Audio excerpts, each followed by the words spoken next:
So, I've been married to my wife, Jess, for about 7 years now. We met back in college-ish, was this loud, sarcastic girl who'd always call me out on my bullshit, and I guess I kinda liked that.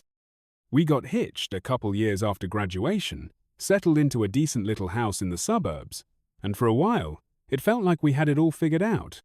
2 decent jobs, a dog named Milo, and the kind of routine where we'd binge Netflix on Fridays and argue over whose turn it was to cook. It wasn't perfect, but it was ours, you know? Lately, though, things started feeling off.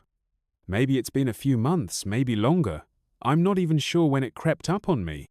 She'd get snappy over the dumbest stuff, like if I left a sock on the floor, or forgot to text her back within 10 minutes. God, can you just try to be a functioning human being? She'd bark, rolling her eyes like I was some kind of Neanderthal. I'd laugh it off at first, thinking she was just stressed from work. She's a marketing manager, always whining about deadlines, but it kept happening. Then there were the late nights.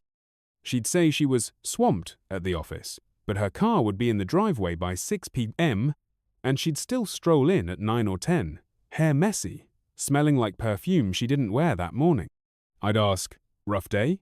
And she'd just shrug, mutter something about a client dinner, and head straight to the shower. I don't know, man. I started wondering if I was being paranoid. 7 years is a long time. Maybe we were just hitting that comfortably miserable phase people talk about. But there was this pit in my stomach I couldn't shake, like something was rotting under the surface. Little did I know, I was about to stumble into a whole damn landfill. Okay, so here's where shit started getting weird. About 3 weeks ago, I noticed Jess was glued to her phone way more than usual. Like, she's always been a bit of a social media junkie, posting pics of her coffee or Milo with captions like, "Living my best life." But this was different. She'd be texting non-stop, smirking at the screen, then locking it the second I walked into the room. One night, we're on the couch watching some dumb reality show, and her phone buzzes like 5 times in a row. I glance over, casual-like, and say, "Who's blowing you up?" She snaps it off the cushion so fast you'd think it was evidence in a murder trial. "Just work," she says, her voice all sharp and bitchy. "You don't need to know every little thing, Mike." That stung, I'm not gonna lie. I'm not some control freak. I don't care if she's venting to her girlfriends about how I snore or whatever, but the way she said it, like I was some annoying kid bugging her, made me feel small. I let it go, though, because I didn't want another fight. But then, 2 days later, I'm doing laundry. Yeah, I'm that guy who actually helps around the house, and her phone's sitting on the counter. It lights up with a text preview. "Can't wait to see you again, babe." No name, just a number. My heart did this weird flip, like it knew something my brain wasn't ready to admit. I didn't touch it, didn't want to cross that line yet, but I couldn't unsee it. From then on, it was like I couldn't not notice stuff. She'd leave the room to take calls, whispering like she was planning a heist. Her work dinners turned into work drinks, and one time she came home with a hickey-sized mark on her neck she swore was from bumping into a shelf. A shelf. Right. I'm not Sherlock, but even I could tell something was up. The question was, how long had I been too dumb to see it? Alright, so at this point, I'm starting to feel like one of those dudes in a crime show, piecing together clues while trying not to lose my mind. That text, "Can't wait to see you again," babe kept replaying in my head like a broken record. I didn't confront her right away because, honestly, I was scared of what she'd say. What if I was wrong? What if I accused her and she flipped it back on me, calling me paranoid or clingy? But the signs kept stacking up, and ignoring them started feeling dumber than believing her excuses. One Saturday, she says she's meeting a client at some fancy new restaurant downtown. I don't think much of either jobs always had weird hours until I realized she's wearing this tight black dress she hasn't pulled out since our anniversary 2 years ago. And heels. Heels. She bitches about heels every chance she gets, but there she is, strutting out the door like she's auditioning for a rom-com. I ask, "Big meeting, huh?" Trying to keep it light, and she just smirks and goes, "Yeah, gotta impress the right people." Then she's gone, leaving me with Milo and a sinking feeling I can't shake. Later that night, I'm scrolling Exia. I'm that guy who doom scrolls when he's stressed, and I see a post from some local foodie account. It's a pic of that exact restaurant, time-stamped an hour ago, and in the background, there's Jess. She's laughing, leaning into some dude in a suit, his hand on her lower back. My stomach drops. I zoom in, heart pounding, and yeah, it's her no mistaking that dress, or the way she tosses her hair when she's flirting. I sit there, staring at my phone, feeling like the floor's caving in. She lied. She didn't even try to hide it. And now I've got proof, or at least enough to know I'm not crazy. The only question left was, what the hell do I do next? I'm sitting there on the couch, the X post still glaring at me from my phone screen, and it's like the whole world just slows down for a minute. Milo's whining at my feet, probably sensing I'm about to lose it, but I can't even pet him. I'm too busy trying to breathe through this hot, tight knot in my chest.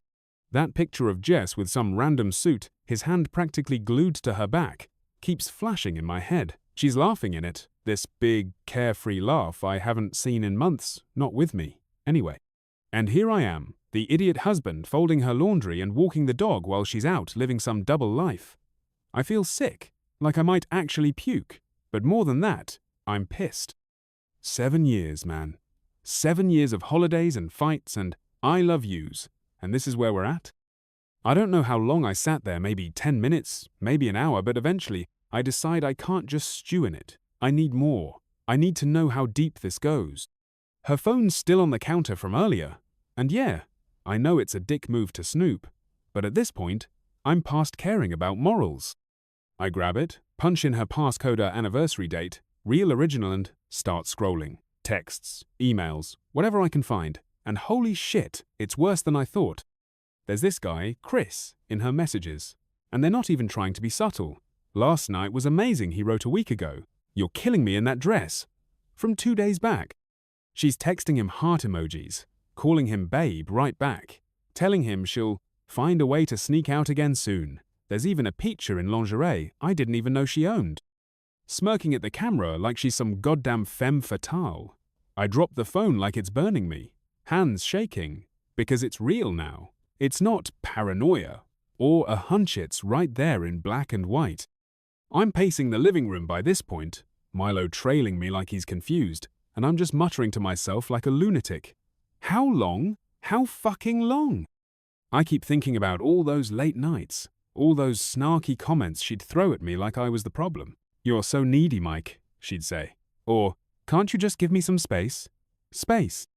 Turns out, space meant screwing some dude named Chris while I'm at home wondering if I forgot to buy her favorite wine. I'm so mad I could punch a wall, but I don't. I just grab a beer from the fridge and chug it, trying to calm down enough to think straight. She's still out there, probably with him right now, and I know she's coming home soon. The clock says 10:47 p.m., and her client dinner excuse has a shelf life. I decide right then, I'm not letting this slide. When she walks through that door, we're having it out. Lies and all. I just hope I can keep it together long enough to hear her try to talk her way out of this one. It's pushing 11:30 p.m. when I hear her car pull into the driveway. My heart's hammering so hard I can feel it in my throat, and I've got her phone sitting on the coffee table like it's Exhibit A in a courtroom. Milo perks up, wagging his tail like nothing's wrong, and I almost envy the little guy for being so clueless.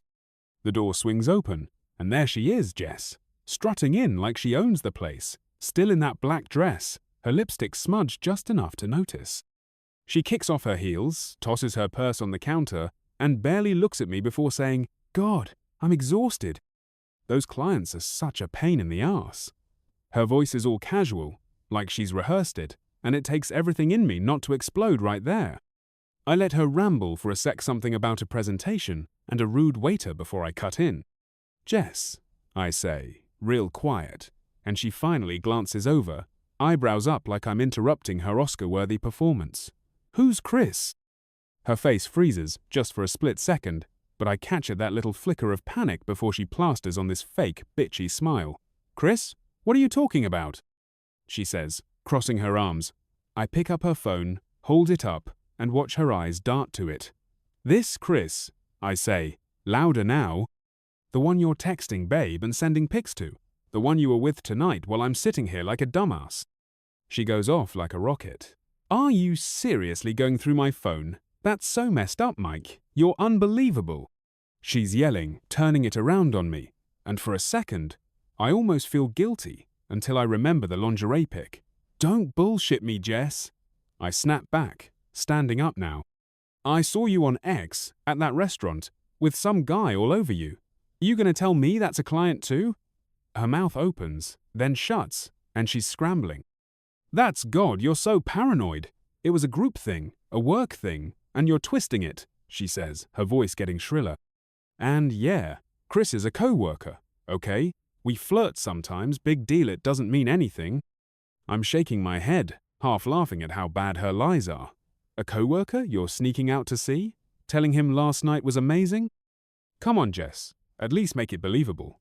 She's pacing now, running her hands through her hair, and then she spins on me with this venom I've never seen before. You know what? Maybe if you weren't so boring, so clingy, I wouldn't need to talk to someone else. You're suffocating me, Mike. That hits like a punch, but I'm too mad to back down. Suffocating you? I'm the one keeping this house together while you're out screwing around. It's a shouting match now. Milo barking in the background, and she's throwing every excuse she can think of. Work, stress, me being distant, even blaming me for not spicing things up. But it's all noise. I know what I saw, what I read, and no amount of her bitchy deflection is changing that. By the end, she storms off to the bedroom, slamming the door, and I'm left standing there, chest heaving, wondering how the hell we got here. The bedroom doors slammed shut, and I'm just standing there in the living room, staring at the mess of it all. Milo's still barking, my empty beer bottles tipped over on the table, and Jess's purse is spilling out lip gloss and receipts like some kind of crime scene. My head's spinning, replaying every word she threw at me. Boring, clingy, suffocating. It's like she took a knife and twisted it, and for a minute, I actually wonder if she's right if I'm the reason she went looking for some sleazy suit named Chris. But then I shake it off, because screw that. I'm not the one lying and sneaking around. She doesn't get to flip this on me. I collapse onto the couch, too wired to sleep but too exhausted to keep pacing. Milo hops up next to me, nudging my hand with his wet nose, and I scratch his ears, muttering, "At least you're not a backstabbing asshole, huh?" It's quiet now, except for the faint sound of Jess moving around in the bedroom, probably texting Chris about what a monster I am. I don't even care enough to check. My phone's still got that X post open, and I keep zooming in on her face, that laugh, trying to figure out when she stopped being the girl I married. Was it a year ago? 2? Did I miss some big neon sign that said, "Hey, your wife's checked out"? The anger's still there, burning hot, but underneath it, there's this hollow ache starting to creep in. 7 years, man. We've got photos on the wall from vacations Hawaii. That time we got lost hiking in Colorado, and a whole life built around stupid little routines, like her stealing my fries at dinner, or me pretending to hate her reality shows. And now it's just gone? Like, what do you even do with that? I grab another beer, crack it open, and sit there in the dark, letting it all hit me. She's in there, probably plotting her next lie, and I'm out here, feeling like the world's biggest idiot for not seeing it sooner. I don't know what's worse, the betrayal or the fact that I still love her even after all this shit. How messed up is that? I don't sleep that night. Not really. I'm on the couch, staring at the ceiling, with Milo snoring next to me like nothing's wrong, and my brain's just a non-stop shitstorm of feelings I can't untangle. 1 minute. I'm so mad I could smash something her phone. That damn black dress, anything that's part of this mess. I keep picturing her with Chris, his hands on her laughing at his stupid jokes, and it's like someone's pouring acid in my gut. I want to scream, "How could you do this to us?" But then, out of nowhere, this wave of sadness hits, and I'm choking back tears, wondering how I'm gonna live without her. It's pathetic, right? She's a lying, cheating asshole, and I'm still sitting here missing the way she'd hum off-key in the kitchen. Around 3 a.m., I start replaying the last few months in my head, looking for the moment it all went wrong. Was it when I took that overtime gig and she started complaining I was never around? Or that fight at Christmas when she said I didn't get her anymore? I keep thinking if I'd just paid more attention, been less boring like she said, maybe she wouldn't have run to Chris. But then I catch myself, why the hell am I blaming me? She's the one who broke our vows, not me. I didn't sneak out, I didn't lie, I didn't send flirty pics to some random chick. I was here, trying, and she just didn't care. By sunrise, I'm a wreck. My eyes are burning, my head's pounding, and I'm stuck in this loop of anger, guilt, and this weird, numb sadness that's starting to settle in. I hear her moving around in the bedroom, and part of me wants to barge in and demand more answer show long. Why him? What did I do to deserve this? But another part just wants to curl up and disappear. I don't even know who I am without her, you know? Like, Mike and Jess was my whole identity, and now it's just Mike, this pissed off, broken guy with a dog and a mortgage. I sit there, sipping cold coffee I don't even want, and realize I've got to figure out what's next, because staying in this limbo's gonna kill me. Morning comes, and I'm still sprawled on the couch, a mess of crumpled blankets and half-drunk beers scattered around me like some sad bachelor cliché. Milo's whining to go out, so I drag myself up, feeling like I've been hit by a truck physically, emotionally, all of it. My head's throbbing from no sleep, and my eyes are gritty, but it's the ache in my chest that's the worst. It's not just anger anymore, though that's still there, simmering like a pot ready to boil over. It's this deep, gnawing hurt that keeps sneaking up on me, catching me off guard every time I think I've got a grip on it. I let Milo out into the backyard, watching him sniff around like it's any other day, and I'm jealous of how simple his life is. No cheating spouses, no broken trust, just chasing squirrels and napping. I lean against the kitchen counter, staring at the coffee maker we picked out together 3 years ago, some fancy thing she insisted we needed because life's too short for bad coffee. What a joke! Life's too short, huh? Apparently, it's not too short to screw around behind my back. I can still hear her voice from last night, all shrill and defensive, throwing those words at me, boring, clingy, suffocating. They're looping in my head, and I hate how they're sticking, making me question everything. Was I boring? Did I miss some memo where I was supposed to turn into a rock star to keep her interested? I mean, I'm not perfect, I snore. I forget to take out the trash sometimes. I'd rather watch football than go to some overpriced wine tasting. But I loved her, you know? I thought that was enough. The anger flares up again, hot and sharp, and I slam my mug down harder than I mean to, coffee sloshing over the edge. I'm mad at her? Yeah, mad at her lies, her bitchy attitude, the way she didn't even flinch when I called her out. But I'm mad at myself too, for not seeing it sooner. All those late nights, the snarky comments, the way she'd pull away when I tried to hug her, I just chalked it up to marriage stuff, you know? 7 years in, you're not going to be all over each other 24/7, right? But now I'm kicking myself, wondering how I missed the neon signs flashing, "She's cheating, dumbass!" That text, "Can't wait to see you again, babe." The hickey she called a shelf bruise. The restaurant pic on X, it was all there, and I was too blind or too scared to put it together. Then the sadness rolls back in, heavy and suffocating, like a wet blanket I can't shake off. I slide down to the floor, back against the cabinets, and bury my face in my hands. I keep seeing her fasten the smirking, lying Jess from last night, but the Jess from before.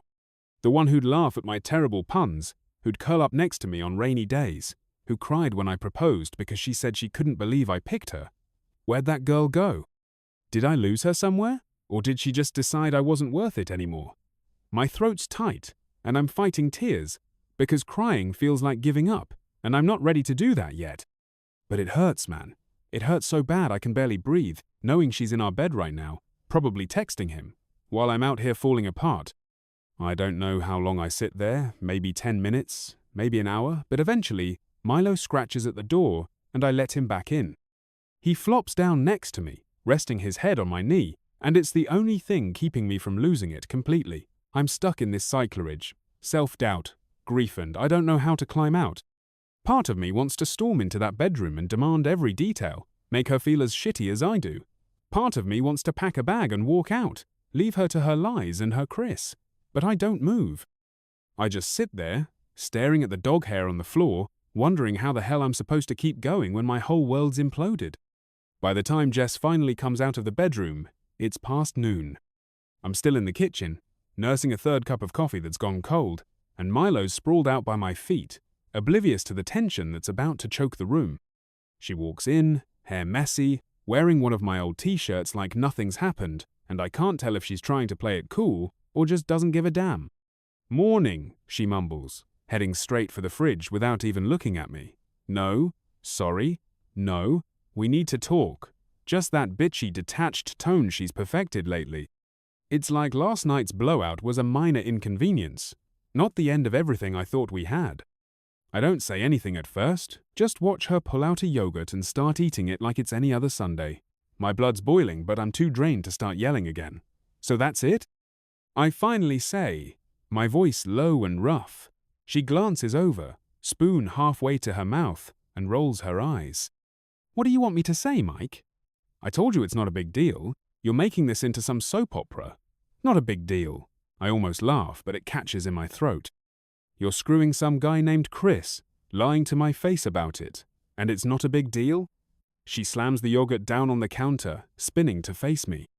"Oh my God. Can you stop?" "Yes. I've been talking to Chris. Yes. We've hung out.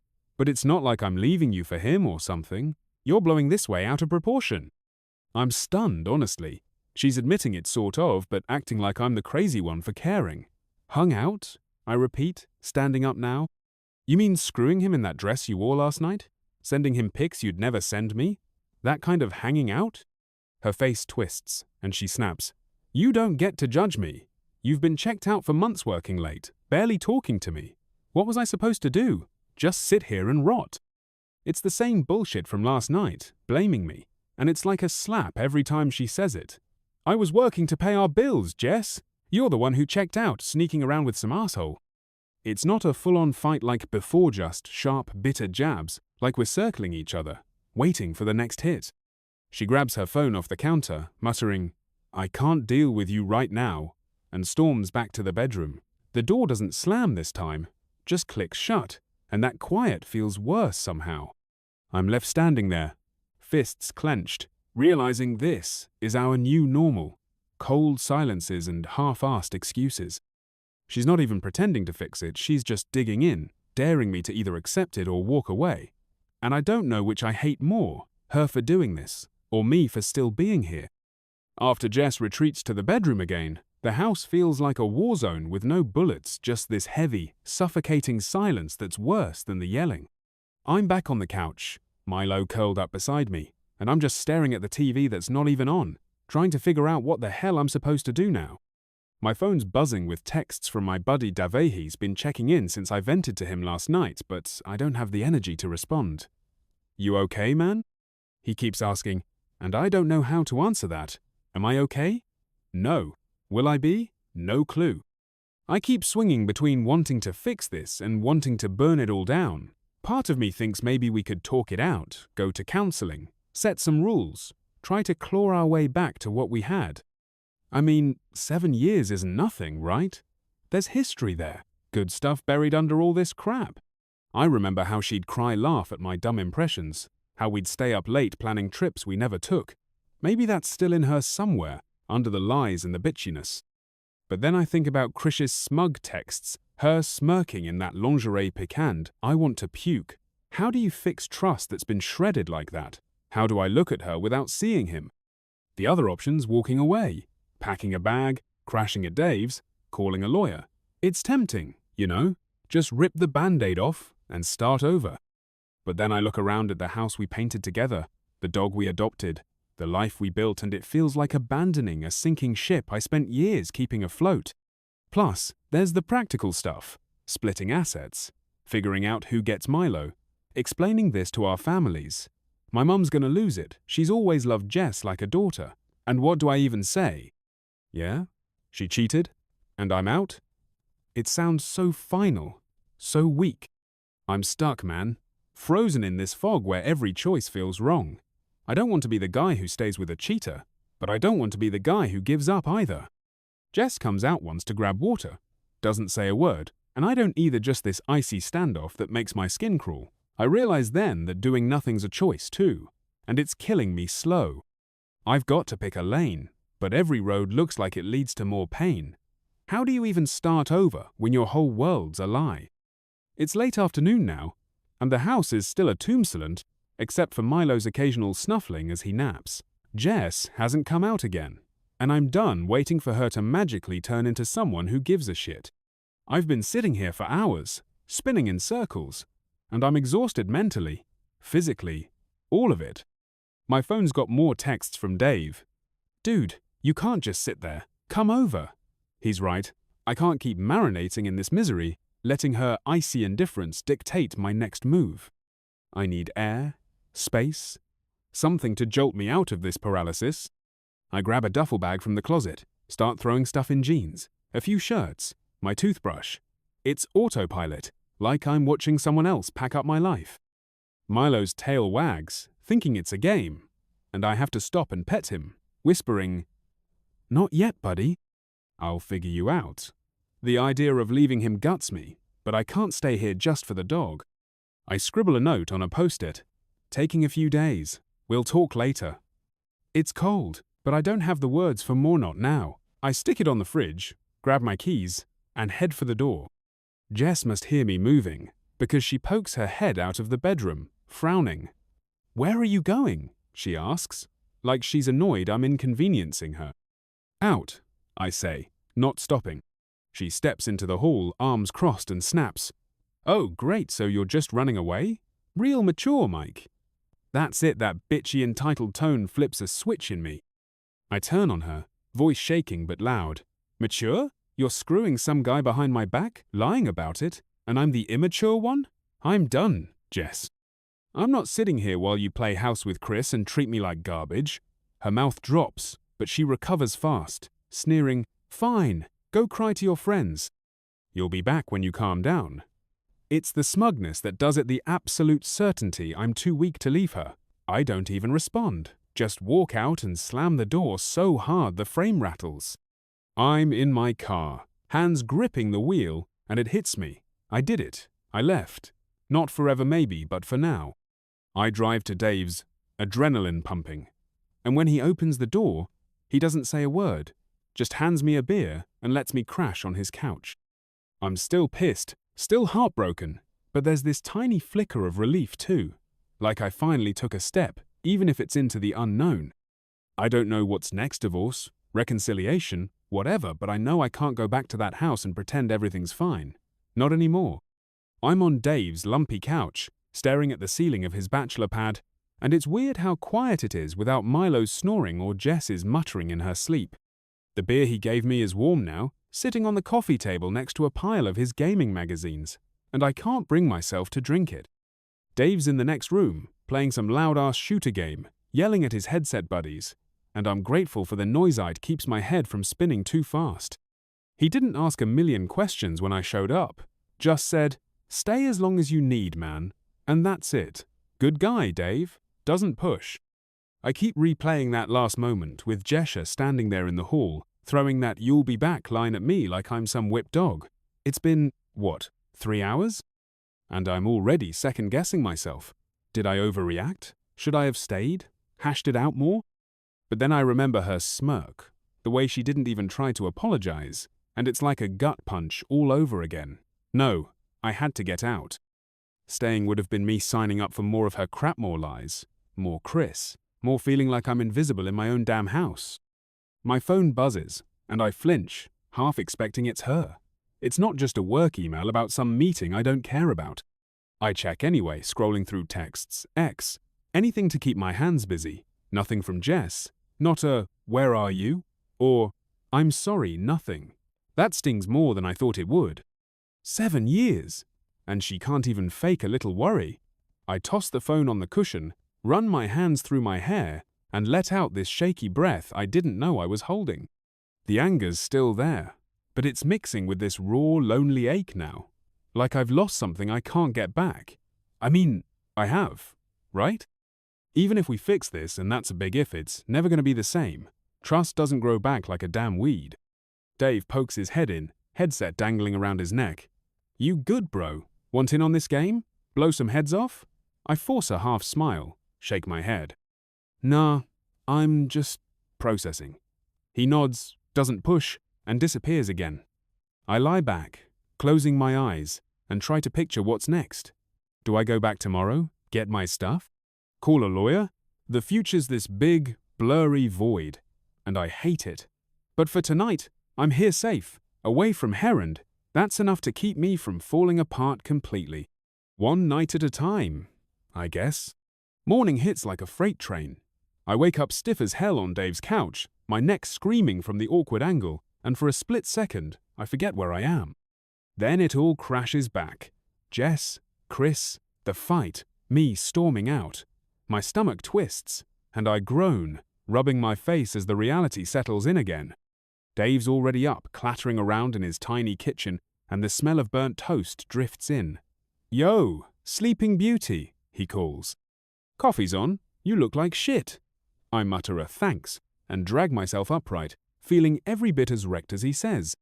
He slides a mug across the counter, black coffee strong enough to wake a coma patient, and leans there, watching me. "So, what's the plan, man? You gonna hide out here forever or what?" It's half a joke, but it lands heavy. I sip the coffee, wincing at the bitterness, and shrug.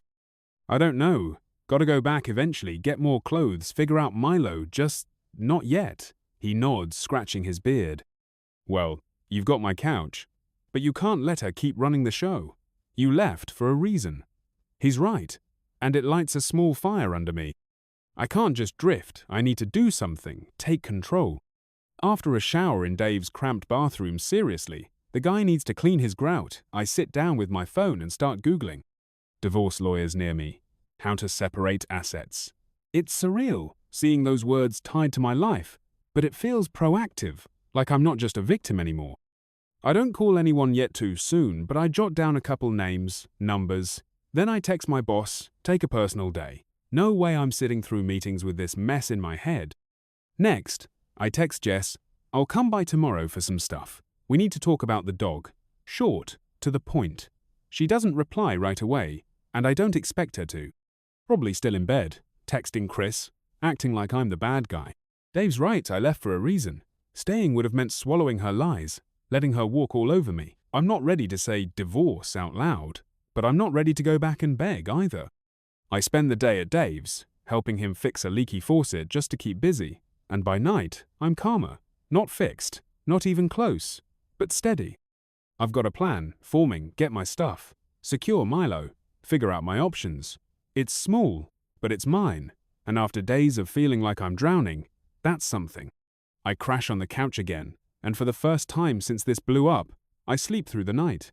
Progress, I guess. It's mid-morning the next day when I pull up to the house, my hands sweaty on the steering wheel even though I've rehearsed this a dozen times in my head. Dave offered to come with me, but I said noth, this is my mess to face. The street looks the same quiet, suburban, kids riding bikes, but it feels foreign now, like I'm a guest in my own life. Jess's car is in the driveway, and my stomach knots up, but I grab my duffel and head inside anyway. No turning back. The door creaks open, and Milo's there in a flash, tail wagging like I've been gone a year. I drop to my knees, burying my face in his fur, and for a second, I almost lose Ithe's the one piece of this I can't let go of. Jess is in the kitchen, leaning against the counter in yoga pants and a hoodie, scrolling her phone. She looks up, eyes narrowing. "So, you're back," she says, voice flat, no hint of warmth. "Yeah," I reply, standing up. "Just grabbing some stuff, and we need to figure out Milo." She snorts, setting her phone down. "You're not taking the dog, Mike. He's mine too. It's the first real fight bait she's thrown today, but I don't bite." "We'll sort it later," I say, keeping it even. "I'm not doing this now." I head to the bedroom, start packing more clothes, my laptop, a few books. She follows, hovering in the doorway, arms crossed. "You're really doing this, huh? Running away instead of talking?" There's that bitchy edge again, but I don't look up. "We talked, Jess. You lied. I'm not running, I'm just done pretending this is okay." She goes quiet, and for a minute, I think she might actually say something, Raylan, apology, an explanation. But then she mutters, "Whatever, do what you want," and walks off. Typical. I finish packing, grab Milo's leash and a bag of his food, screw it. I'm not leaving him here and head out. She doesn't stop me, just watches from the kitchen as I load the car. I whistle for Milo, and he hops in, oblivious and happy. One last glance at the house, and I drive off, chest tight but lighter than it's been in days. Back at Dave's, I settle in Milo sniffing every corner, me unpacking what little I've got. The next week's a blur. I call one of those lawyers, start the separation paperwork. It's not divorce yet, but it's a line in the sand. Jess texts once, asking about bills, nothing else, say no remorse, no fight. I handle it, keep moving. Work's a distraction. Dave's a lifeline. And Milo's my anchor. The anger's still there. The sadness too. But they're quieter now. Like background noise I can tune out when I need to. Looking back, I've learned a lot mostly about myself. I ignored red flags too long. Let love blind me to the truth. Trust's fragile. And once it's gone, you can't fake it back. I don't know if I'll ever fully get over this 7 years leaves scars, but I'm not the guy who stayed anymore. I'm the guy who walked away. And that's something. If I've got advice for anyone else, don't wait for proof to trust your gut. Don't let someone's lies rewrite who you are. And get a good dog, they'll stick with you when no one else does.